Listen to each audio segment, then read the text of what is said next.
कुछ जगह भगवान की होती है, कुछ जगह शैतान की। पर भारत के एक कोने में पहाड़ियों के बीच बसा एक ऐसा खंडहर है जो दोनों का है। जहां कभी आरती गूंजती थी, अब वहां रात को चीखें उठती है। मुझे उस जगह के बारे में पहली बार अपने कॉलेज के इतिहास विभाग से पता चला था।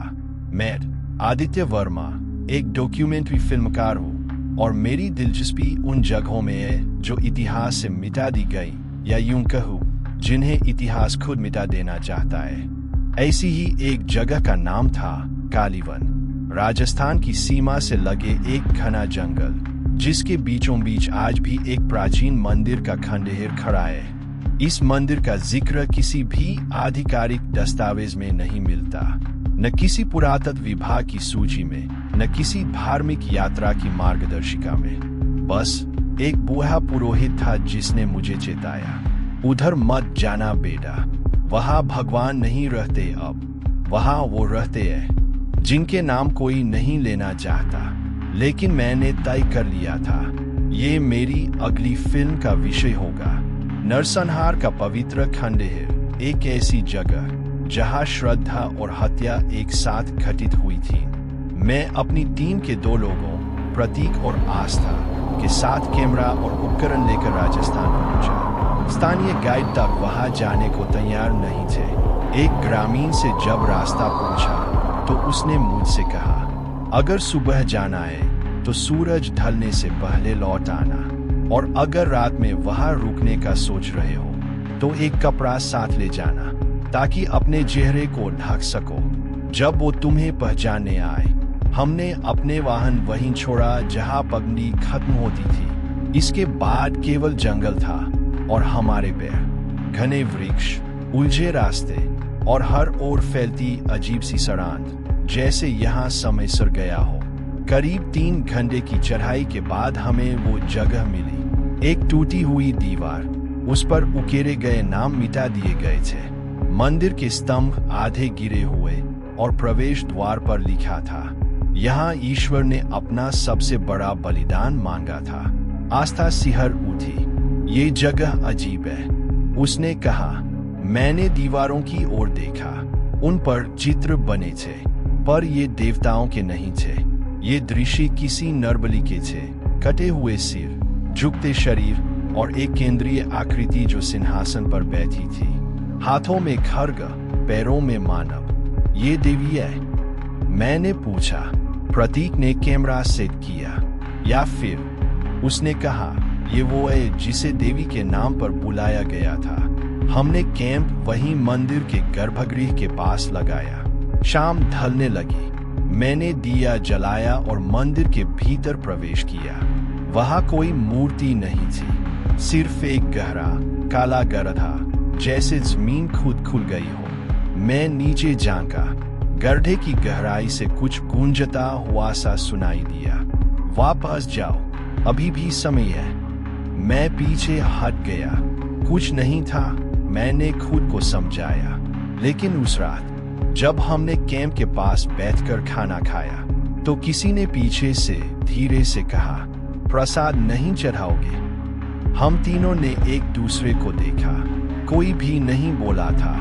और जब हमने कैमरा घुमाकर पिछला दृश्य रिकॉर्डिंग में देखा, वहां कुछ भी नहीं था, लेकिन उस आवाज की गूंज अब भी हमारे कानों में थी। हम तीनों पूरी रात जागते रहे। न कोई जानवर था, न कोई इंसान, फिर भी हवा में एक चौथी उपस्थिति महसूस हो रही थी। ऐसा लगता था कि मंदिर की टूटी हुई दीवारें हमें देख रही थी, सुन रही थी और हमारी सांसें गिन रही थी। सुबह सूरज निकला तो मंदिर की दीवारों पर कुछ और चित्र उभर आए, जैसे किसी ने रात को उन पर ताजा खून से कुछ खींचा हो। अब दीवार पर बनी देवी की आंखें खून से लाल थीं और उसके पीछे खड़े थे दर्जनों चेहरे, जिन्हें पहचानना मुश्किल था, लेकिन उनमें से एक चेहरा मेरे जैसा लग रहा था। मैंने घबरा कर सिर झटका। ये भ्रम है, मैंने खुद से कहा, लेकिन भीतर एक फुसफुसाहट उभरी। भ्रम नहीं, पूर्व स्मृति है। प्रतीक ने अपने कैमरे में रिकॉर्डिंग चेक की। बीती रात की वीडियो में कुछ अजीब था। एक फ्रेम में जब मैं गर्दे की ओर झुक रहा था तो मेरी परछाई मेरे साथ नहीं थी, वो मुझ से पीछे हट रही थी। आस्था की सांसें तेज हो गई। ये जगह हमें खींच रही है, उसने कहा, जैसे कुछ अधूरा है जो पूरा करना है। हमने तय किया कि दिन भर मंदिर की पड़ताल करेंगे और शाम ढलते ही लौट जाएंगे। गर्भगृह के पास एक टूटी हुई सीढ़ी दी थी जो नीचे जाती थी। जैसे ही हमने मशाल जलाई और नीचे उतरना शुरू किया, दीवारों पर चित्र उभरने लगे। ये चित्र देवी के नहीं, बलिदान के थे। हर 10 कदम पर एक नया दृश्य। किसी में एक आदमी अपना सिर काट कर देवी को चढ़ा रहा था, किसी में बच्चे की बलि दी जा रही थी। और फिर एक चित्र आया जहां मंदिर की भीड़ में 3 परदेसी खड़े थे, जिनके चेहरे हम तीनों से मिलते थे। मैंने कांपती उंगली से उस चित्र को छुआ। दीवार में से एक गरमाहट निकली, जैसे अभी भी खून लगाया गया हो। और तभी नीचे से आवाज आई, अब 3 चाहिए, जैसे पहले चाहिए थे। लेकिन वहां एक पानी की सुराही रची थी, नहीं जमजमाती, और उस पर 3 नाम खुदे हुए थे, आदित्य, प्रतीक, आस्था। हम सीढ़ियों से भागते हुए ऊपर लौटे। सूरज अब ढलने लगा था। मंदिर की छाया लंबी हो गई थी और उसके भीतर से घंटी की आवाज आने लगी थी। यहाँ कोई और है, मैंने फुसफुसाया।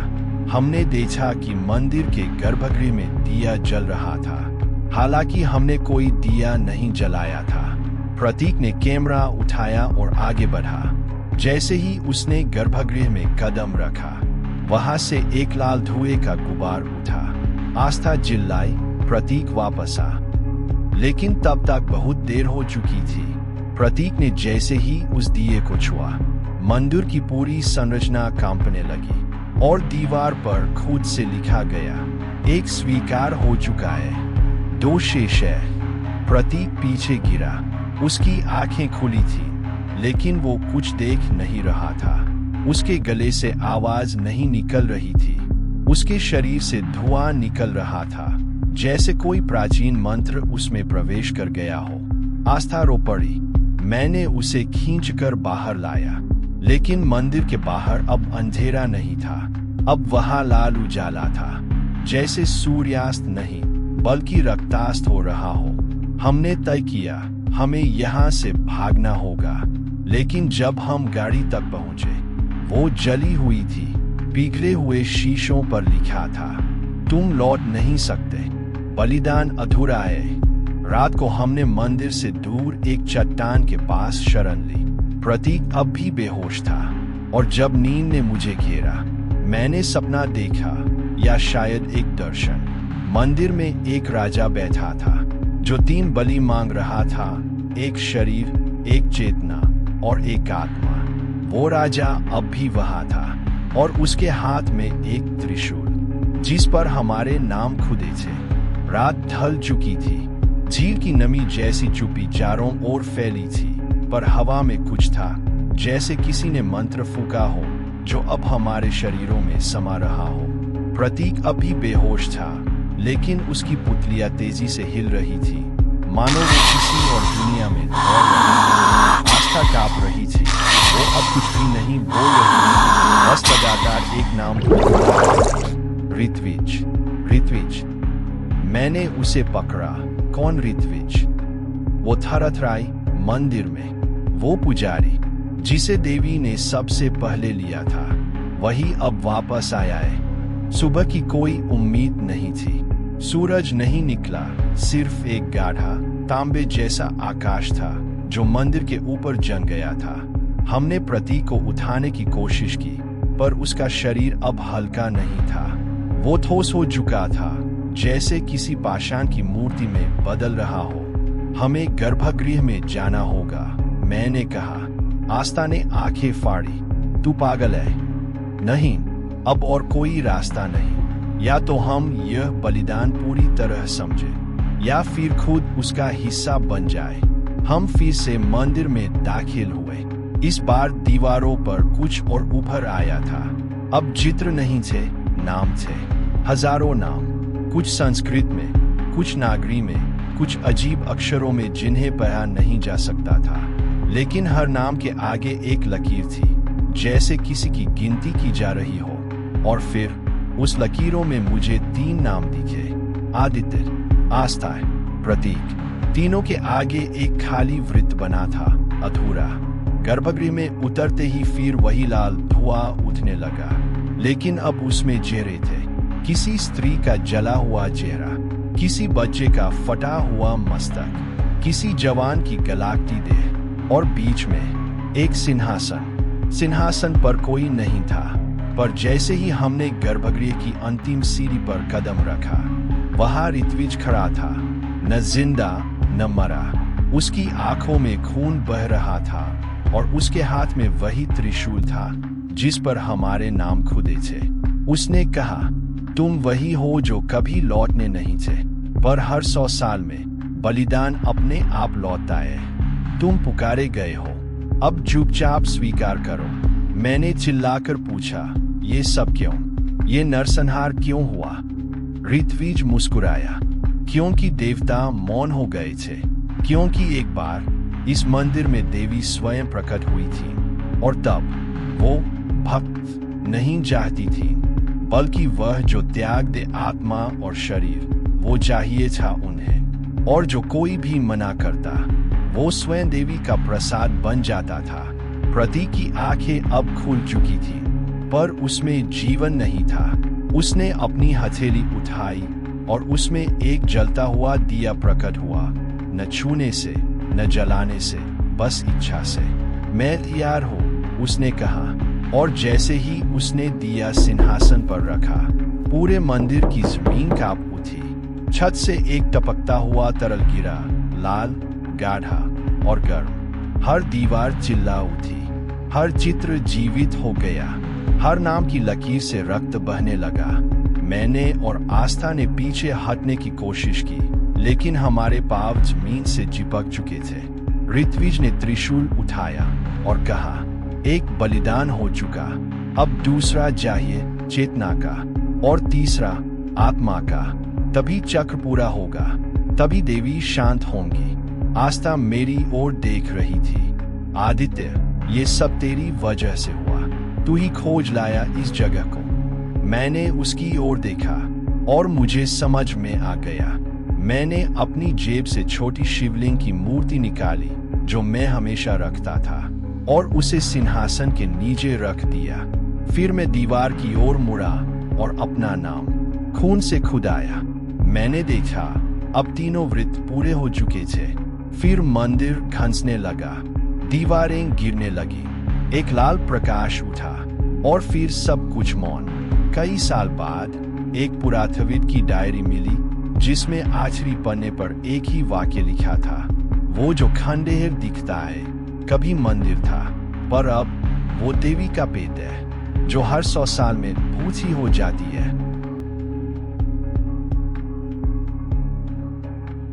पंचवटी तीर्थ का नाम मैंने पहली बार अपने नाना की मृत्यु के बाद सुना था। पिताजी ने कहा था, जो पंचवटी में जाकर 5 नदियों में स्नान करता है, वो 7 जन्मों के पापों से मुक्त हो जाता है।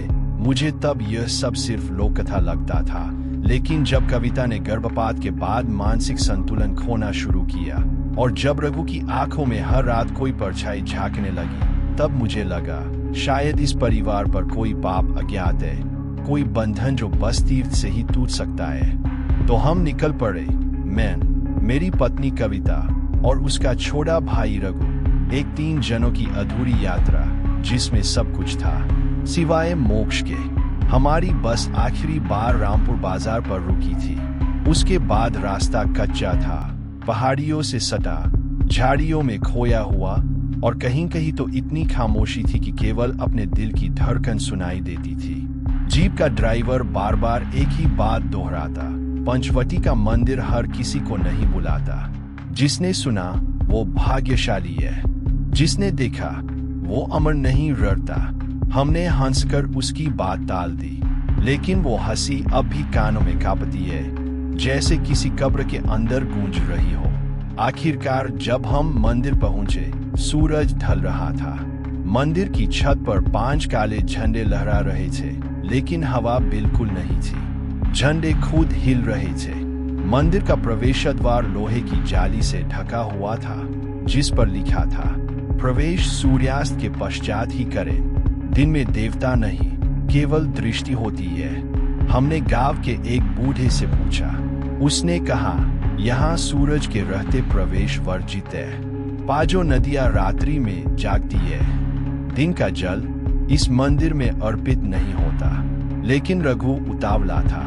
तुम लोग डरपोक हो, चलो मैं अकेला जाता हूँ, कहकर वह आगे बढ़ गया। मैंने उसे रोकना चाहा, पर उसका पैर पहले ही चौखट पार कर चुका था। उसी क्षण हवा का झोंका चला, जोर का, जबकि घाटी में कोई भी पेड़ नहीं हिला। हमारे पीछे जीप के ड्राइवर ने सीटी बजाई और बिना देखे वापस मुड़ गया। कविता कांप रही थी। उसका हाथ मेरा कंधा थामे हुए था और उसके होठों पर एक अजीब सी प्रार्थना चल रही थी, जो संस्कृत जैसी लगती थी, लेकिन कोई भाषा नहीं थी। मैं पूछने ही वाला था कि मंदिर के भीतर से रघु की चीख सुनाई दी। हम दौड़ पड़े। मंदिर के गर्भगृह में अंधेरा था, लेकिन उस अंधेरे में जल रही थी 5 दीपक, हर एक अलग रंग में, लाल, पीला, नीला, हरा और काला। और बीच में बैठा था एक पुराना पुजारी। उसकी पीठ झुकी हुई, पर चेहरा सीधा मेरी ओर, ऐसा चेहरा जिसे मैं कहीं देख चुका था। कविता फुसफुसाई, ये वही चेहरा है जो मेरे सपनों में आता था, जिसने कहा था कि 5वां जल मुझ में है। मैं खिंचक गया। पुजारी बोला नहीं, लेकिन मुझे ऐसा लगा जैसे उसकी आंखें मेरी आत्मा में घुस गई। रघु वहां था, जमीन पर बैठा हुआ, निश्चेष्ट। उसके मुंह से जाग निकल रहा था और आंखें ऊपर को पलती हुई थी। तुम तीनों आए हो पांचवटी के 5 जलों को मुक्त करने, लेकिन मुक्त तो तब होगा जब छठा जले। मैंने पीछे देखा। मंदिर का द्वार अब बंद हो चुका था। दीवारों पर खुदे देवी देवता अब विकृत हो चुके थे। उनके चेहरे अब हंस नहीं रहे थे, वे चीख रहे थे, पत्थरों में कैद, रक्त से लिखे मंत्रों में लिपटे। कविता ने मुझे देखा। उसकी आंखें अब भीग चुकी थीं, लेकिन उनमें कुछ और भी था, जैसे वो खुद को इस सब का भाग्य मान चुकी थी। हम आए मुक्ति के लिए, मैंने पुजारी से कहा। उसने मुस्कुराकर कहा, तब चढ़ो बलि, या बलि बनेगा कोई और। मैंने रघु की ओर देखा। उसका शरीर अब तिरछा हो रहा था, जैसे कोई शक्ति उसे मोड़ रही हो। मैंने दौड़कर उसे थामना चाहा, लेकिन मेरी उंगलियां उसके शरीर के आर पार हो गई। वो अब ठोस नहीं था, वो मिल रहा था। कविता ने अपना मंगलसूत्र तोड़ा और उसे काले दीपक में डाल दिया, और तभी मंदिर कांप उठा। दीवारों से लाल धुएं की लकीरें बाहर निकलने लगी। दीपक की लौ ऊपर बढ़ गई और गर्भगृह की जमीन से एक गड्ढा खुला, जिसमें 5 नदियां बह रही थी, उल्टी दिशा में। ऊपर से नीचे नहीं, नीचे से ऊपर। मैंने कविता को पकड़ा, लेकिन वो अब मुस्कुरा रही थी। उसकी हंसी मंदिर की छतों तक गूंज रही थी। मैं ही छठा जल हूँ, उसने कहा, और उसकी देह उसी गड्ढे में कूद गई। कविता की चीख नहीं गूंजी थी। उसने कूदते वक्त कोई प्रतिरोध नहीं किया था, जैसे उसे पहले से पता था कि यही उसका अंतिम पथ है। उस गड्ढे के भीतर से बस एक ध्वनि आई थी, जैसे कोई प्राचीन द्वार खुल गया हो, और उसके साथ साथ मंदिर के सभी दीपक एक साथ बुझ गए। मैं अंधेरे में अकेला खड़ा था। रघु अब मेरी दृष्टि से लुप्त हो चुका था। वह धुआं जो दीवारों से निकल रहा था, अब मुझे घेरे हुए था। उसका रंग लाल नहीं, गाढ़ा भूरा था, और उसमें किसी के रोने, प्रार्थना करने और फिर अचानक चुप हो जाने की आवाजें थी। मैं पीछे भागना चाहता था, लेकिन मंदिर का मुख्य द्वार पत्थर में तब्दील हो चुका था। उस पर अब देवी की आकृति नहीं थी, बल्कि 6 सिरों वाली एक अनाम स्त्री खुदी थी, जिसकी सब आंखें बंद थी। तभी किसी ने मेरे कंधे पर हाथ रखा। मैंने पलटकर देखा, वही पुजारी, पर अब उसकी देह पारदर्शी नहीं थी। वह ठोस था, एक बूढ़े मनुष्य के रूप में, पर उसकी त्वचा चांदी जैसी चमक रही थी। और आंखें बिना पलक के जमी हुई थीं। तू अब समझेगा आखिरी जल कौन है? उसने कहा। मैंने कांपते हुए पूछा। कविता। वो कहाँ गई? उसने आहिस्ता कहा, जहां सभी पतित आत्माएं जाती है, जहां जल ऊपर नहीं नीचे बहता है, जहां गंगा भी पहुंचने से डरती है। मुझे कुछ याद आया। कविता अक्सर सोते वक्त एक ही वाक्य बड़बड़ाती थी। मैंने जल को बुलाया, अब वो मुझे ले जाएगा। तब मुझे एहसास हुआ पंचवटी तीर्थ केवल तीर्थ नहीं था, यह एक दान स्थल था उन आत्माओं के लिए जो अपनी इच्छा से मुक्ति मांगती थी, जबकि उनके भीतर छुपे अंधकार को वे कभी स्वीकार नहीं करती। मैं मंदिर के गर्भगृह की ओर भागा, जहां 5 कलश पहले रखे थे। वहां अब सिर्फ रात थी, लेकिन दीवार पर कुछ नया लिखा था, ताजा खून से, जैसे अभी किसी ने उंगलियों से खींचा हो। एक बजा है, अंतिम तीर्थ का जल, जिसे सबने नकारा, वही सबसे पवित्र है और वही सबसे शापित। तभी जमीन कांपी। मंदिर के नीचे से जैसे सैकड़ों सांप सरसराने लगे। फिर अचानक मंदिर के फर्श के बीचों बीच एक चक्र उभर आया, जिसमें 6 नाम खुदे थे: अग्नि, पृथ्वी, जल, वायु, आकाश। और छठा नाम धुंधला था। मैंने ध्यान से देखा, छठा नाम था मन। तभी पुजारी फिर दिखाई दिया। उसने अब अपना चोला उतार दिया था। उसके शरीर पर छाले थे जो जलते और गायब होते जा रहे थे, जैसे कोई समय का पहरा हो। उसने कहा, 6 तीर्थ है, 5 बाहरी, 1 भीतरी। 5 को ढूंढना सरल है, लेकिन जो अपने मन में नहीं उतरा, वो कभी तीर्थ को नहीं समझता। मैं समझ नहीं पा रहा था। तू नहीं आया था केवल कविता के लिए, तू आया था अपने पापों से बचने, उन्हें छुपाने। लेकिन जो तीर्थ सच्चा होता है, वो पाप को नहीं धोता, उसे सामने लाता है। उसने जोर से चिल्लाया, बता ईशान, तेरे भीतर क्या छुपा है? मेरे सिर में गूंजने लगा वह क्षण जब मैंने कविता को झूठ बोला था, जब मैंने उस हादसे का सच छुपाया था जिसने उसका गर्भ छीना था। वो मैं था जिसने शराब पीकर कार चलाई थी उस रात। वो दुर्घटना जिसे हमने ईश्वर की इच्छा कहा था, वो मेरे अहंकार की उपज थी। मंदिर के चारों ओर की दीवारें अब दर्पण बन चुकी थी। उनमें मैं दिख रहा था, हर रूप में, शराबी, झूठा, डरपोक और सबसे बड़ा पाखंडी। मैं जमीन पर गिर गया। मेरे चारों तरफ रात उड़ने लगी। पुजारी ने धीरे से मेरे कान में कहा, अब अंतिम जल भी बह निकला है तेरे भीतर से। और तभी गर्भगृह का फर्श 2 हिस्सों में फट गया। उसके नीचे जो नदी थी वो लाल थी, लेकिन उसमें खून नहीं, स्वीकार की शक्ति थी। और फिर एक स्वर आया, कविता की, अब तू जान पाया, अब मैं लौट सकती हूँ। उस नदी के नीचे की आवाजें अब स्पष्ट थी। कोई बुला रहा था मुझे, जैसे किसी अनदेखी गुफा से लगातार मेरा नाम दोहराया जा रहा हो। ईशान, ईशान। वह कविता की ही आवाज थी, पर अब उसमें शांति नहीं, एक गहरा अनुरोध था, जैसे वह मेरी आत्मा से भी आगे पहुंच चुकी थी और अब मुझे खींच रही थी। पुजारी मेरी ओर झुका और धीरे से बोला, अब समय है अंतिम तीर्थ का, वहां जहां तू जन्मा नहीं था, लेकिन तेरे पापों ने जीवन दिया था। उसने मेरी हथेली पर एक रात की लकीर खींची और उसी पल मेरे सामने मंदिर की फर्श फटने लगी। नीचे कोई सीढ़ियां नहीं थी, बल्कि धुएं की एक सीढ़ी बनी थी। सांस लेने पर धुएं में बचपन की यादें, कविता की हंसी, रघु की मासूमियत, और फिर उस रात की चीखें सुनाई देती थी। हर कदम मुझे अपने अंदर डुबो रहा था। मुझे नहीं पता मैंने नीचे कितनी दूर तक यात्रा की, लेकिन अचानक अंधकार खत्म हो गया। मैं एक विशाल गुफा में खड़ा था। वहां कोई दीवार नहीं, कोई छत नहीं, केवल एक वृत्त था, जिसके बीचों बीच खड़ी थी कविता, बिल्कुल शांत, बिल्कुल स्थिर। पर वो कविता नहीं थी जिसे मैंने खोया था। उसकी आंखों में अब समय नहीं था, सिर्फ सत्य। उसके चारों ओर जल बह रहा था, 5 धाराएं, हर एक का रंग अलग, लाल, सफेद, नीला, काला और पीला। वे मिलकर एक केंद्र में घुल रही थी, जहां एक गड्ढा था बिना तल का।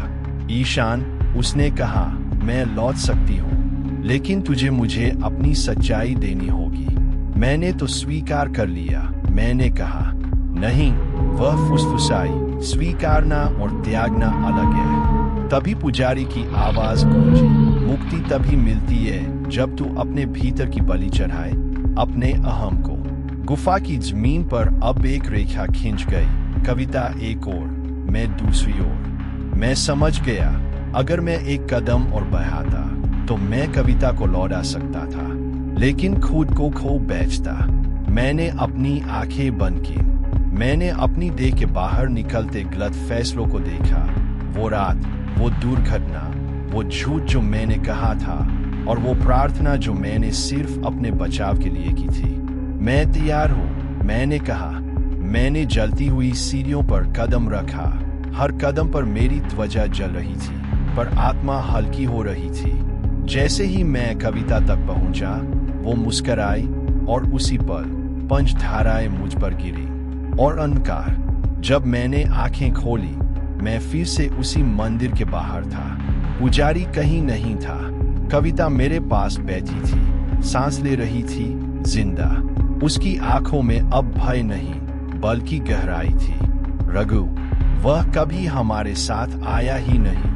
कम से कम मंदिर के रजिस्टर में उसका नाम दर्ज नहीं था। क्या वह मेरे ही भीतर का एक रूप था? क्या मैं ही छठा तीर्थ था? हम पंचवटी से नीचे लौटे, चुप, शांत और कुछ टूटा हुआ लेकर। गांव के लोग हमें देख मुस्कुराए, जैसे उन्हें पता था कि हम बचे नहीं, बदले हुए लौटे हैं। पंचवटी अब भी वही है, 5 नदियां अब भी वहां बहती है, पर कोई जानता नहीं कि छठी नदी कहाँ है, क्योंकि वो किसी खाड़ी में नहीं, किसी आत्मा में बहती है।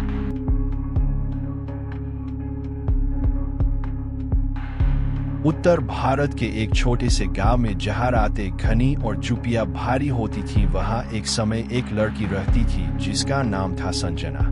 उसकी पहचान दूर तक थी, लेकिन किसी विशेषता की वजह से नहीं, बल्कि उसके पैरों में बंधी पायल के कारण। उस पायल की रूंझुन जब सुनाई देती तो लोग कहते, अब संजना आ रही है। गांव के पुराने रास्तों पर जब दोपहर ढलती तो उसकी पायल की आवाज आम के पेड़ों से टकराकर लहरों की तरह लौटती। कई बार लोगों को लगता कि उन्होंने उसे देखा, जबकि वह सामने नहीं होती थी। संजना एक विधवा थी जिसकी शादी हुए केवल 4 दिन ही बीते थे जब उसका पति एक रात खेतों से लौटते समय गायब हो गया। किसी ने कुछ नहीं देखा, बस उसके पैरों के पास उसी पायल की एक घंटी पड़ी थी जो संजना के पैर से कभी नहीं उतरी थी। उस दिन के बाद संजना ने बोलना बंद कर दिया था। वह हर शाम अकेले मंदिर जाती और रात होने से पहले लौटती। उसके कदम धीमे होते, लेकिन उसकी पायल की आवाज अब भी साफ सुनाई देती थी। पर अब वो आवाज रुंझुन नहीं लगती थी, अब वो किसी अजनबी की दस्तक सी प्रतीत होती थी। फिर एक दिन संजना भी गायब हो गई, ठीक वैसे ही जैसे उसका पति गया था। कोई चीज नहीं, कोई लड़ाई नहीं, बस उसकी पायल की एक घंटी मंदिर की सीढ़ियों पर पड़ी मिली। गांव वालों ने मान लिया कि दोनों अब इस दुनिया में नहीं हैं, लेकिन कहानियां वहीं से शुरू हुई। हर साल उसी दिन, जिस दिन संजना गायब हुई थी, कोई ना कोई गांव वाला कहता कि उसने रात में पायल की आवाज सुनी थी। वो आवाज कच्चे रास्तों पर चलती थी, मंदिर से नदी तक और फिर लौट जाती थी, लेकिन आवाज के साथ कभी किसी के कदमों के निशान नहीं होते थे। एक बार एक युवक रमेश ने चुनौती दी कि वह उस आवाज का पीछा करेगा और देखेगा कि ये सच है या भ्रम। वह अपनी जेब में हनुमान चालीसा रचकर निकला और जैसे ही पायल की आवाज शुरू हुई, वह उसके पीछे पीछे चलने लगा। आवाज मंदिर की ओर जा रही थी, लेकिन रमेश ने देखा कि मंदिर की सीढ़ियां खाली थी। फिर आवाज नदी की ओर मुड़ी, और जब रमेश नदी के पास पहुंचा, उसने देखा वहां कोई लड़की खड़ी है, सफेद साड़ी में लंबे खुले बाल, और उसके एक पैर में पायल की केवल एक ही घंटी बची है। उसने धीरे से कहा, तुम कौन हो? लड़की ने सिर उठाया, उसकी आंखें पूरी तरह काली थीं और होठों पर कोई भाव नहीं था। उसने बस इतना कहा, मैं वह हूँ जिसकी आखिरी घंटी अब तुम्हारे पास आएगी। अगली सुबह गांव वालों को रमेश की चप्पलें नदी के किनारे मिली और पास ही पायल की दूसरी घंटी। अब संजना की दोनों पायल की घंटियां बाहर थीं और कहते हैं जिसके पास दोनों घंटियां एक साथ आ जाए वह जिंदा नहीं बचता। गांव में अब उस मंदिर की सीढ़ियां टूटी पड़ी है, कोई वहां नहीं चढ़ता और हर साल उस रात जब हवा तेज चलती है और पत्ते जमीन पर दौड़ते हैं, लोग अपने कान बंद कर लेते हैं क्योंकि कहीं दूर से वही आवाज आती है, झन झन झन, पायल की आखिरी घंटी। 20 साल बाद उस गांव में शहर से एक लड़की आई जिसका नाम था रिया। वह एक डॉक्यूमेंट्री फिल्म बना रही थी भारत के भूतिया गांवों पर, और जब उसे भवानीपुर के बारे में पता चला तो वह वहां अकेले आ गई। गांव अब लगभग उजड़ चुका था, कुछ ही परिवार बचे थे और ज्यादातर घर बंद पड़े थे। लोग या तो शहर चले गए थे या चुपचाप उस डर के साथ जीना सीख चुके थे जो अब नीम की छाया की तरह उनके सिर पर लटकता रहता था। रिया को यह सब अंधविश्वास लगा। वह पढ़ी लिखी थी, कैमरा और रिकॉर्डर लेकर आई थी और खड़ी उसी मंदिर के पास जहां कभी संजना की पायल की घंटी मिली थी। गांव वालों ने उसे मना किया, उसने सुना नहीं। रिया ने पहली रात कैमरा मंदिर की सीढ़ियों के सामने लगा दिया, होपिंग कि शायद कुछ रिकॉर्ड हो जाए। आधी रात तक कुछ नहीं हुआ, फिर हवा चली, तेज नहीं लेकिन तेज होने से पहले वाली खामोशी जैसी। फिर कैमरे की स्क्रीन झपकने लगी और फिर वह आवाज आई, झन झन झन। रिया ने देखा कैमरे में कोई नहीं था लेकिन माइक में आवाज साफ सुनाई दे रही थी। वह डर नहीं रही थी, वह उत्साहित थी। यह तो वही कहानी है जो लोगों ने बताई थी। रिया ने एक कदम सीढ़ियों की ओर बढ़ाया, तभी उसकी नजर जमीन पर पड़ी एक चीज पर गई। वह एक छोटी सी चांदी की घंटी थी, बिल्कुल वैसी जैसी पायल में होती है। रिया ने उसे उठाया। जैसे ही उसने उसे हाथ में लिया, एक तेज सनसनी उसके पूरे शरीर में दौड़ गई। उसने महसूस किया जैसे कोई उसे छू गया हो। ठंडी उंगलियां जैसे उसके गले तक आई हो और फिर वापस चली गई।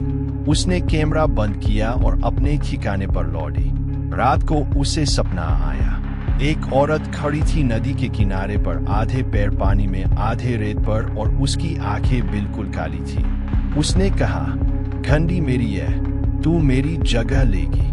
रिया उठ गई लेकिन कमरे में कोई नहीं था। पर अगली सुबह उसने देखा कि उसके पैर के अंगूठे में कुछ बंधा हुआ है। वह वही घंटी थी जो उसने मंदिर से उठाई थी। वह अब अपने आप उसके पाव से बंध चुकी थी। रिया घबरा गई। उसने गांव छोड़ने की कोशिश की, पर हर बार जब वह गांव के बाहर जाती उसकी गाड़ी बंद हो जाती, रास्ते में कुछ टूट जाता या कोई जानवर सामने आ जाता। 3 बार ऐसा हुआ। 3 दिन तक वह निकल नहीं पाई। अब वह समझ गई थी, घंटी अब उसके साथ नहीं, वह अब उसके भीतर थी। वह धीरे धीरे वह करने लगी जो संजना करती थी। हर शाम मंदिर जाती, अकेले वापस लौटती और उसकी पायल की आवाज सुनाई देती। पर इस बार गांव वालों ने कुछ और भी देखा। हर रात एक और आवाज भी आती थी, जैसे कोई और लड़की भी उसी पायल की आवाज में उसके साथ चल रही हो।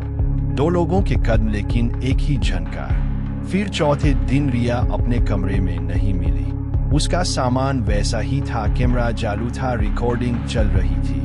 उसकी आखिरी फुटेज में वह खुद को रिकॉर्ड कर रही थी। उसने कहा, यह सिर्फ कहानी नहीं है, यह आवाज जो मुझे बुला रही है वह अब सिर्फ मंदिर तक नहीं, वह मेरे खून में है। अगर मैं ना लौटूं तो यह समझ लेना कि वह घंटी अब किसी और के लिए बजेगी। फुटेज बंद हो गई, लेकिन कमरे के बीचों बीच जमीन पर अब 2 घंटियां रखी थी। एक वो जो संजना की थी, दूसरी वो जो रिया की बन चुकी थी। अब कहते हैं, जब हवा जोर से चलती है और मंदिर की घंटियां चुप रहती है, तो जमीन पर कोई और घंटी बजती है, झन झन। अब वह एक नहीं, अब वे 2 हैं, और जिनके पाव में पायल नहीं की, अगर वो आवाज सुने तो पाव खुद चल पड़ते हैं, मंदिर की सीढ़ियां चढ़ते हुए, अपने नाम के साथ। गांव अब पूरी तरह चुप हो गया था। मंदिर की सीढ़ियां अब कोई नहीं चढ़ता था। यहाँ तक कि वहां उग आए पुराने पीपल के पेड़ के पत्ते भी बिना हवा के सरसराने लगे थे, और जब वे सरसराते तो उनके साथ मिलती थी एक धीमी झनकार। पहले यह आवाज दूर से आती थी, धीरे धीरे पास आती थी और फिर अचानक गायब हो जाती थी। लेकिन अब वह हर रात एक ही जगह से उगती थी, मंदिर की देहरी से। रिया के गायब होने के बाद गांव वालों ने माना कि यह सब अब कभी नहीं रुकेगा। पहले संजना, फिर रमेश और अब रिया। हर बार वही कहानी, हर बार वही घंटी और हर बार वही आवाज जो कहती, तू मेरी जगह लेगी। गांव में अब कोई लड़की अपने पाँव में कुछ नहीं पहनती थी, ना पाया, ना बिछुए, ना कोई चूड़ी। सब जानते थे अब आभूषण ध्वनि नहीं बनाते, अब वे आमंत्रण बन चुके थे। तभी एक दिन गांव में एक साधु आया। उसका शरीर धूल से भरा था, माथे पर विभूति और आंखों में एक अलग सी रोशनी थी। वह न मंदिर गया, न घरों में भिक्षा मांगी। उसने बस मंदिर की सीढ़ियों को देखा और वहां बैठ गया। घंटों बैठा रहा, कुछ बोले बिना आंखें बंद किए। फिर अचानक उसने चुप्पी तोड़ी। वह अभी पूर्ण नहीं हुई है। उसने किसी को नहीं देखा, लेकिन सबको सुनाया। अब जो आएगा वह सिर्फ घंटी नहीं लेगा, वह स्मृति लेगा। जिसका नाम तुम लोग भूल जाओगे वही उसका पहला शिकार होगा। गांव के लोग नहीं समझे, लेकिन उस रात एक अजीब बात हुई। सुनीता, जो गांव की सबसे बुजुर्ग महिला थी, उसने अचानक अपने बेटे को पहचानने से मना कर दिया। ये कौन है मेरे घर में? ये मेरा बेटा है। जब उसे दिखाया गया कि यही तुम्हारा बेटा है, वही रमेश, तो उसने कहा, मुझे रमेश नाम का कोई नहीं याद। उसकी आंखें एकदम स्यार हो गईं और अगली सुबह उसका शरीर ठंडा था, लेकिन उसका पाँव मंदिर की सीढ़ियों की ओर था और उसके अंगूठे में एक नई चमकती पायल की घंटी बंधी थी। गांव वालों को अब समझ आया कि अब घंटी शरीर नहीं लेती, अब वह पहचान लेती है। जिसका नाम याद नहीं रखा जाएगा वह उसका हो जाएगा। वह तुम्हारे नाम मिटाती है, तुम्हारी आवाज भूलवाती है और फिर तुम्हारे पाँव में बंध जाती है। उस दिन के बाद गांव के लोग एक कागज पर हर दिन अपना नाम लिखते। सुबह उठते ही अपना नाम जोर से बोलते, एक दूसरे को नाम से पुकारते। वे डरते थे कि अगर कोई उनका नाम भूल गया तो वह गायब हो जाएगा, जैसे रिया हुई थी, जैसे संजना हुई थी। लेकिन इस सब के बीच एक लड़की थी जो चुप रहती थी, जिसने कभी अपना नाम नहीं बताया, जिसे सब बिटिया बुलाते थे।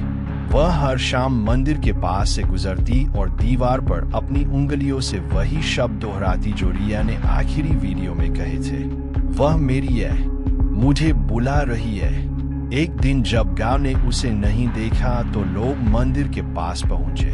सीढ़ियों पर वही साधु बैठा था, लेकिन उसकी आंखें अब बंद नहीं थी। उसके सामने जमीन पर 3 घंटियां रखी थी, एक संजना की, एक रिया की और तीसरी बिल्कुल नई, लाल डोरी में बंधी। साधु ने कहा, अब वह तीसरी पूरी हो चुकी है, अब उसकी झनकार कहीं नहीं रुकेगी, अब तुम सब उसकी रूंझुन में बंधे हो। और फिर साधु ने तीनों घंटियों को अपने झोले में रखा और बिना कुछ कहे गांव से निकल गया। उस दिन के बाद कोई गायब नहीं हुआ, कोई नाम नहीं भूला, लेकिन हर पूर्णिमा की रात जब चांद मंदिर की छत पर ठीक से पड़ता है, तब मंदिर की सीढ़ियों से झनकार उठती है। 1 बार, 2 बार, 3 बार और फिर शांत हो जाती है। पर जो सुनेगा उसे लगेगा कि वो आवाज भीतर गूंज रही है, दिल की धड़कन से तेज, जैसे कोई पैरों से नहीं बल्कि आत्मा से आ रही हो।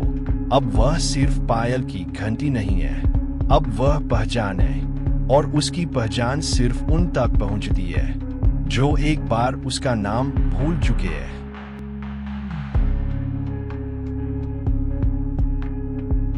कभी सुना है आपने कि किसी इबादतगाह की दीवारें रात के समय कांपती है, न हवा से, न भूचाल से, बल्कि अधूरी नमाजों की आवाज से, जिन्हें पूरा करने कोई नहीं लौटता। ये कहानी है दक्षिण राजस्थान के एक छोटे से गांव नगरी फतेह की, जहां एक जो सिर्फ नाम की है, क्योंकि पिछले 73 साल से वहाँ एक अजान पूरी नहीं हुई। मैं अजीम खान, एक पुरातत्व सर्वेक्षक। मुझे आदेश मिला था कि एक परित्यक्त मस्जिद की हालत का निरीक्षण करूं, जिसे सरकार किसी ऐतिहासिक धरोहर की सूची में डालने पर विचार कर रही थी। जब मैं पहुंचा तो वो जगह सुनसान थी। सिर्फ बकरियों की खुरेन और सूखी पत्तियां हवा में उड़ती थीं। मस्जिद छोटी सी थी, 3 गुंबदों वाली, और बीच में एक टूटा हुआ मीनार। लेकिन उसकी दीवारें वो सफेद नहीं थी, वे खून और धुएं के धब्बों से धुंधली थीं। मुझे अजीब लगा, इतिहासकारों की रपटों में कुछ नहीं लिखा था ऐसा। मैंने गांव वालों से पूछा तो सब चुप हो गए। आखिर एक बूढ़ा मुल्ला रहीम साहब बोले, ये मस्जिद नहीं, कब्र है उन 39 मुसलमानों की, जिन्हें 1948 में एक झूठे शक में यहाँ बंद कर जिंदा जला दिया गया था। मेरा गला सूख गया, और वो सब ईशा की नमाज के लिए जमा हुए थे उस दिन। वो नमाज कभी पूरी नहीं हुई। मैंने सोच लिया मैं वहां रात बिताकर निरीक्षण करूंगा, शायद सब केवल अफवाह हो। पर जैसे ही सूरज डूबा, मस्जिद की छाया बदलने लगी। गुंबदों से किसी की आवाज आई, जैसे कोई फुसफुसा रहा हो, अल्लाहू अकबर, अल्लाहू अकबर, पर हर बार बीच में रुक जाती थी, मानो किसी ने गला घोंट दिया हो। मैंने मोबाइल से रिकॉर्ड करना चाहा, पर स्क्रीन पर कुछ भी नहीं आया सिवाय एक पंक्ति के, इबादत अधूरी है, क्या तू पूरी करेगा? मैं डर के मारे पीछे हट गया, पर तभी मस्जिद की जमीन कांपी। हाँ, जैसे कोई दबी हुई चीज जमीन से बाहर आ रही हो। तभी मीनार के पास एक आकृति दिखी, सफेद कपड़ों में, पर चेहरा नहीं था। उसने धीरे से हाथ उठाया और इशारा किया कि मैं अंदर आऊं। मैं कांपते हुए अंदर गया, जहां एक चटाई बिछी थी और एक अधूरी नमाज की अंतिम रकात खुली थी, जैसे कोई अचानक उठकर भाग गया हो। मैंने जैसे ही वहां कदम रखा, अजान की आवाज फिर शुरू हुई, इस बार पूरी, पर उसके साथ ही मस्जिद की दीवारें हिलने लगी। छत से धूल गिरी और मेरे सामने 39 चेहरों की परछाइयां उभरी। हर एक की आंखें मुझे देख रही थी और उनके लब हिल रहे थे। पूरी कर, पूरी कर, नहीं तो तू अधूरा रह जाएगा। रात के 2 बज चुके थे। मस्जिद की दीवारों पर धूल की परतें हिल रही थी, जैसे किसी ने भीतर से थपथपाया हो। और मैं उस अधूरी चटाई के सामने खड़ा था, जहां 39 परछाइयां अब पूरी तरह से आकार ले चुकी थी। उनकी आंखें खाली थी, कोई क्रोध नहीं, कोई करुणा नहीं, सिर्फ एक मांग थी, नमाज पूरी कर ताकि हम सो सके। मैंने कभी पूरी नमाज नहीं पढ़ी थी, बस बचपन में कुछ सूराएं याद की थी। पर आज मैं किसी उर्दू किताब से नहीं, बल्कि डर और अपराध बोध से इबादत सीख रहा था। मैंने हाथ उठाए और पहला तकबीर बोला, अल्लाहू अकबर। तुरंत दीवारें शांत हो गई, छत से गिरी धूल हवा में थम गई और परछाइयां बैठ गई, जैसे मैं उनका इमाम था। मैंने खुद को झुकाया, रुकू किया, फिर सजदा। हर हरकत के साथ एक दृश्य मेरी आंखों के सामने तैरता, मुसाफिरों को मस्जिद में बंद करते हुए, लोगों की चीखें, दरवाजों को आग से सील करना, और बाहर खड़े लोग जो देशद्रोही चिल्ला रहे थे बिना सबूत के। मैं उठ नहीं पा रहा था सजदे से, मानो मेरी पीठ पर किसी ने राज की बोरी रख दी हो। पर तभी मुझे लगा कोई मेरे कान में कुछ पढ़ रहा है। मैंने सर उठाया तो देखा एक परछाई मेरे सामने खड़ी थी। उसकी दाढ़ी झुलसी हुई, आंखें राख सी सफेद, पर वो मुस्कुरा रहा था। उसने कहा, अब आखिरी रकात बाकी है, लेकिन याद रखना, ये रकात सिर्फ उन लोगों के लिए नहीं है जो मरे थे, बल्कि उनके लिए है जो जिंदा रहते हुए भी खामोश रहे। मुझे अपने दादा की तस्वीर याद आई, जो 1948 में यही गांव का पुलिस अफसर था। क्या वो भी उस रात शामिल था? क्या मेरे खून में घी कोई अधूरी चीज है?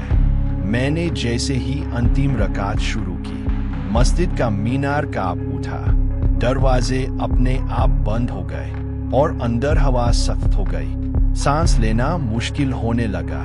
मैंने अपनी आवाज ऊंची की, अतियातु लिल्लाहि वस्लावातु, अल्लाहु अकबर। तभी एक विस्फोट हुआ और छत पर एक दरार उभर आई। उस दरार से राख गिरी और उसमें से एक हंडी वाला हाथ बाहर निकला। वो हाथ चटाई की ओर बढ़ा और जैसे ही नमाज पूरी हुई, उसने खुद को पीछे खींच लिया। अचानक सब शांत हो गया, न हवा न परछाइयां, सिर्फ एक लाइन मेरे सामने मिट्टी में खुदी हुई उभरी, अब तू भी सो सकता है, पर याद रख, अगली बार अधूरी नमाज कोई और करेगा, शायद वो जो तेरे खून से जन्मा है। साल बदल गए। मैं अजीम खान अब सिर्फ एक नाम भर रह गया हूँ। एक सरकारी रिपोर्ट में दर्ज एक असामान्य घटना का जिक्र, जिसे मानसिक भ्रम और संयोग कहकर बंद कर दिया गया, पर वो नमाज, वो आज भी जारी है। मेरे जाने के बाद गांव वालों ने उस मस्जिद को दोबारा बंद कर दिया। दीवारों पर फिर से चूना किया गया, मीनार की दरारों को सीमेंट से भर दिया गया और चटाई को जला दिया गया। पर रात कभी पूरी नहीं जलती। 5 साल बाद मेरे बेटे रईस की उम्र अब 9 साल हो चुकी थी। एक दिन वो घर लौटते हुए बोला, अब्बू, मैं एक सपना देखता हूँ हर शुक्रवार की रात, जिसमें एक मस्जिद है, बहुत पुरानी, और कोई मुझसे कहता है, तू आखिरी रकात अधूरी छोड़ आया है। मैं कांप गया। मैंने कभी उसे मस्जिद की बात नहीं बताई थी। मैंने उसे दूर भेज दिया, जयपुर में रहने वाले एक रिश्तेदार के पास, पर वहां भी वो सपने नहीं रुके। वो नमाज अब उसके लहू तक पहुंच चुकी थी। एक रात नींद में चलते हुए रईस ने अपने कमरे की दीवार पर एक आयत लिख दी, खून से या बाकी या बाकी या बाकी, 3 बार।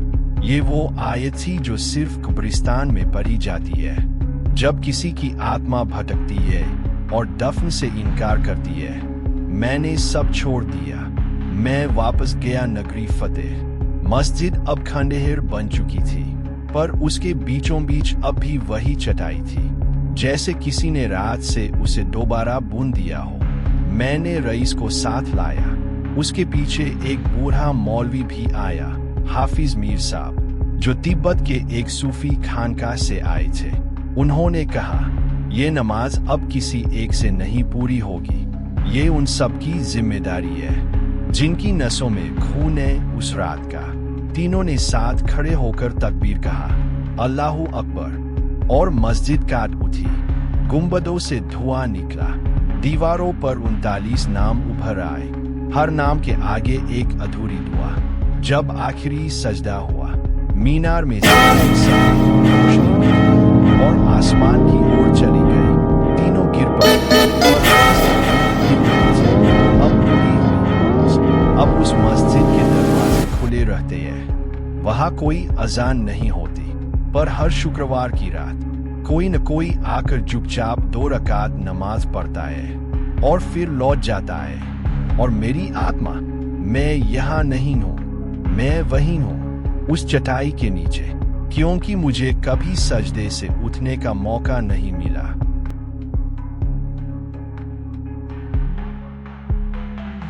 उत्तर प्रदेश के एक पुराने गांव में एक तालाब था जिसे सब लोग नीम वाला तालाब कहते थे। उसके चारों ओर नीम के पेड़ थे जिनके पत्ते साल भर हरे रहते, लेकिन कभी किसी ने उन्हें झड़ते नहीं देखा। तालाब के बारे में कहा जाता था कि उसमें एक रहस्य है जिसे केवल वही समझ पाता है जो छठी लहर गिनने की कोशिश करता है। तालाब देखने में एकदम शांत लगता था। ना उसमें कमल उगते थे, ना काई फैलती थी, लेकिन उसका पानी कभी सूखता नहीं था, चाहे कितनी ही गर्मी क्यों ना हो। गांव के बच्चों को सख्त मना था वहां खेलने से, और बड़ों को भी वहां शाम के बाद जाने की इजाजत नहीं थी। पर कोई कारण किसी ने साफ नहीं बताया, बस इतना कहते, छठी लहर मत गिनना। एक बार गांव में बाहर से एक नौजवान आया। उसका नाम था दीपक। वह रिसर्चर था और लोक कथाओं पर डॉक्यूमेंट्री बना रहा था। उसे नीम वाला तालाब की कहानी बेहद दिलचस्प लगी। उसने कैमरा उठाया और शाम को तालाब के पास जाकर बैठ गया। उसके साथ उसका नोटबुक था जिसमें वह सब कुछ लिखता था। तालाब एकदम शांत था। उसने सोचा कि आखिर इस पानी में ऐसा क्या रहस्य हो सकता है। तभी हवा चली और तालाब की सतह पर लहरें बनने लगी। 1, 2, 3, 4, 5 और जब छठी लहर उठी तो दीपक ने ध्यान से देखा। उस लहर की परछाई में एक चेहरा था, एक लड़की का चेहरा, भीगा हुआ, उदास, और वो उसे देख रही थी। दीपक घबरा गया लेकिन उसने कैमरा चालू किया। वह चेहरा धीरे धीरे लहर के साथ ऊंचा उठने लगा और फिर जैसे हवा में गायब हो गया। दीपक को लगा शायद भ्रम होगा। उसने वीडियो सेव किया और लौट आया। अगली सुबह जब उसने फुटेज देखा तो कैमरे में सिर्फ 5 लगे। छठी लहर नहीं थी, ना ही चेहरा, लेकिन उसकी नोटबुक में छठी लहर के बाद का एक वाक्य लिखा हुआ था, उसने मुझे देख लिया। दीपक को याद नहीं था कि उसने ये लिखा हो। उस रात वह सो नहीं पाया। उसे नींद में आवाजें सुनाई दी, पानी के छपाक की, एक लड़की की धीमी चीख और एक झननाती सी सांस जो उसके कान में आकर थम जाती। तीसरे दिन उसने तय किया कि वह दोबारा जाएगा और इस बार लहरें गिनकर वीडियो लाइव करेगा। वह कैमरा लेकर तालाब पहुंचा। घड़ी में ठीक 6:06 हुए थे। हवा बिल्कुल नहीं थी लेकिन तालाब की सतह हिलने लगी। एक लहर, 2, 3, फिर 4, 5 और फिर जब छठी लहर आई तो इस बार पानी के बीच से एक हाथ उठा, सिर्फ हाथ, भीगा हुआ। पल भर में वह वापस पानी में चला गया। दीपक चीखा लेकिन कैमरे को नीचे नहीं किया। वह डर गया लेकिन लौटने के बजाय वहीं बैठा रहा।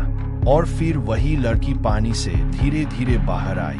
उसके बाल पानी से चिपके हुए थे, चेहरा आधा पानी में था, लेकिन आंखें साफ दिखती थी, पूरी तरह काली। उसने कहा, तू अब जान गया, अब तेरी पहचान भी इसी पानी में बहेगी। दीपक उठकर भागा, लेकिन पाँव नहीं चले। पानी की सतह से एक दूसरा हाथ निकला और उसने दीपक के पाँव को पकड़ लिया। उसकी जीभ तालाब के आसपास की दीवारों से टकरा कर लौट आई। अगली सुबह तालाब वैसा ही शांत था, कोई हलचल नहीं, कोई आवाज नहीं। लेकिन जब गांव का एक बच्चा खेलते खेलते वहां पहुंचा तो उसने पानी में कुछ देखा। एक नोटबुक तैर रही थी, गीली थी लेकिन एक पन्ना साफ था। उस पर लिखा था, अब हर छठी लहर मेरी है। दीपक की नोटबुक के तैरते हुए पन्ने ने गांव को फिर से बेचैन कर दिया। बुजुर्गों की चेतावनी अब सिर्फ अंधविश्वास नहीं रही थी, अब उसमें एक नाम जुड़ चुका था, दीपक। गांव के बच्चे तालाब की ओर देखते तो उन्हें लगता जैसे पानी की सतह उन्हें वापस देख रही हो। नीम के पेड़ों की छाया भी अब बदली बदली सी लगती थी, लंबी और ठंडी, जैसे दोपहर में भी शाम हो गई हो। इन्हीं दिनों में एक और अजनबी आया। नाम था गौरव मल्होत्रा, शहर का मनोवैज्ञानिक जो लोकमानस और सामूहिक भय की घटनाओं का अध्ययन करता था। उसे दीपक के गुम होने की रिपोर्ट एक ब्लॉग के माध्यम से मिली और वह बिना सरकारी अनुमति लिए गांव में जा पहुंचा।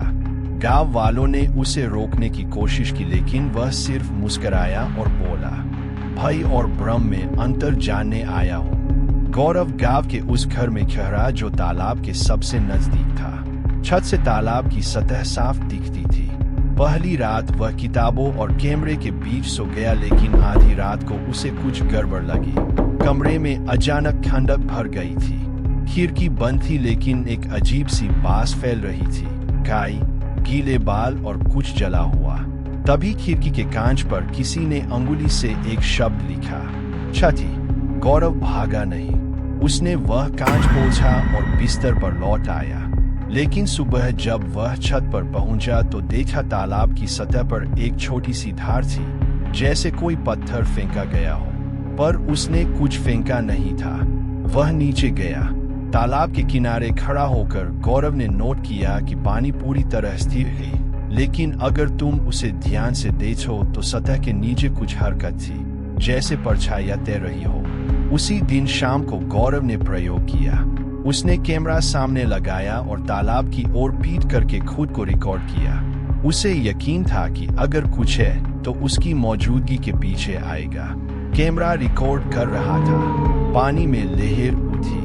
गौरव ने पीछे मुड़कर नहीं देखा। उसने गिनना शुरू किया, 1, 2, 3, 4, 5, और जब वह छठी कहने वाला था तो हवा एकदम थम गई। तालाब की सतह पत्थर जैसी हो गई और फिर छठी लहर नहीं उठी, बल्कि पूरा पानी जैसे किसी ने भीतर से हिला दिया हो। गौरव पलटा। वहां कोई नहीं था, लेकिन पानी में उसकी परछाई नहीं दिख रही थी। वह भागा, पर पाव कीचड़ में धंस गए। तालाब अब चुप नहीं था। उसके भीतर से जैसे किसी ने गहराई से सांस ली और फिर गौरव को खींच लिया। अगले दिन गांव वालों ने देखा कि तालाब की सतह पर 2 चीजें तैर रही थी, एक कैमरा और एक पुरानी तस्वीर गौरव की, जो उसने गांव में आने से पहले खींची थी। लेकिन उस फोटो में अब उसका चेहरा मिट चुका था। सिर्फ शरीर बचा था, चेहरा पूरी तरह गायब, जैसे पानी ने उसका अस्तित्व निगल लिया हो। गांव के पुजारी ने कहा, अब तालाब सिर्फ लहरें नहीं गिनता, अब वो पहचान मिटाता है। जो भी छठी लहर गिनने की कोशिश करेगा वो अब केवल पानी का हिस्सा नहीं बनेगा, वो खुद छठी बन जाएगा। अब हर 5 लहरों के बाद जो लहर उठेगी वह किसी की याद नहीं होगी, वह कोई था, अब बस तालाब है। गांव अब डर से नहीं बल्कि मौन से जी रहा था। नीम वाला तालाब एक बार फिर से शांत दिखता था, लेकिन उसकी सतह पर अब कुछ और भी था। एक आभास, एक कंपन, एक बेचैनी। गौरव के गायब होने के बाद किसी ने तालाब की ओर रुख नहीं किया, लेकिन तालाब खुद अब लोगों के पास आने लगा था। हर तीसरी रात कुछ घरों के सामने गीली मिट्टी के निशान दिखते थे, मानो किसी ने पानी में से निकलकर सीधा दहलीज तक का सफर तय किया हो। कई बार नींद में लोग किसी को दरवाजे पर खड़े महसूस करते, लेकिन दरवाजा खोलने पर वहां सिर्फ एक बूंद पानी होती, ताजा और ठंडी, मानो अभी भी किसी की त्वचा से गिरी हो। एक दिन गांव के सबसे छोटे बच्चे अर्जुन ने अपनी माँ से पूछा, माँ, अगर मैं छठी लहर देखूं तो क्या मैं भी पानी में चला जाऊंगा?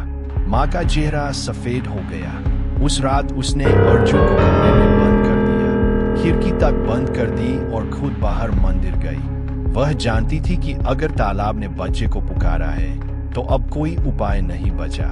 लेकिन उसी रात गांव में पहली बार कुछ अनहोनी हुई। तालाब की सतह से एक नहीं बल्कि 3 लहरें एक साथ उठी और फिर एक साथ टूटी, जैसे तालाब खुद अपनी सीमा तोड़ रहा हो। गांव के हर नींव के पेट से उसी समय पानी टपकने लगा। ना बारिश थी, ना हवा, लेकिन जैसे हर शाखा ने कोई आंसू बहाया हो। लोग भागे, शंख बजाए, दीप जलाए, लेकिन वो सब सिर्फ ऊपर था।